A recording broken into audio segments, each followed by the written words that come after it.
As promised, I'm going to show you how I turn this halter into something that does not resemble a muzzle at all. So the first thing I'm going to do is size to fit the top here, since my dog is in between sizes. And that you just do with a regular needle and sewing thread. I doubled up the thread to make this a lot sturdier as I sew. And I'm just going to stitch this fold down flat so it's nice and comfortable and it will not move. This is not something you want to do if your dog is still growing, so make sure that your dog is fully their adult size before you do this.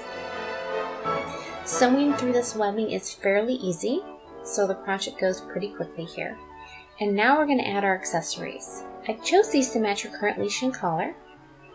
So this aqua ribbon I'm going to cut to size with some pieces overlapping here. I'm going to seal it so it does not unravel with a little bit of flame. Be very careful while you're doing this. And then I'm just going to fold those pieces under so there's no sharp edges. And again, find matching thread to the ribbon and sew that into place.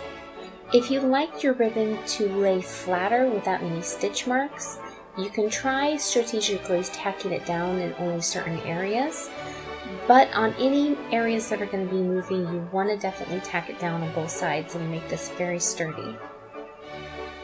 There are so many different variations you can do to this depending on the look that you want. I had a dog where I also tied on bows or ribbons that hang down even further. Here I'm just experimenting on the back to see what else I would like to do. I'm covering up the side pieces as well. I really like that look on her. It looks good against her white fur. And the puppy is very curious.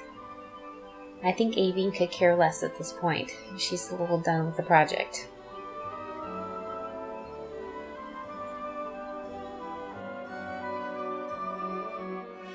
So now let's move on to the flowers. I've tacked those down in areas where when she is not pulling, they're nowhere near her eye, nowhere in a place that's going to bother her.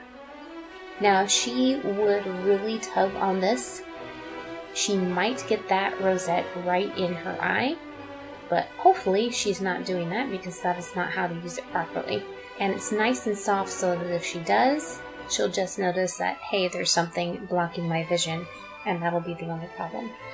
So there is the completed piece. I think it looks absolutely lovely and it fits her personality to a T. Not only that, it fits her face and she's just beautiful wearing it. And like I said, you can take off the security piece right there. Sometimes dogs who want to reach up and paw at the halter will get their foot caught on it and it ends up being more of a hindrance than a help. So use your best judgment. Always practice with your dog in the backyard or in a secure area so that you can make sure that they're doing well with a halter before you take it out in the public. Thank you so much for watching. I hope you enjoyed this. I do take custom requests. If you would like me to design a head halter just for you, just contact me below.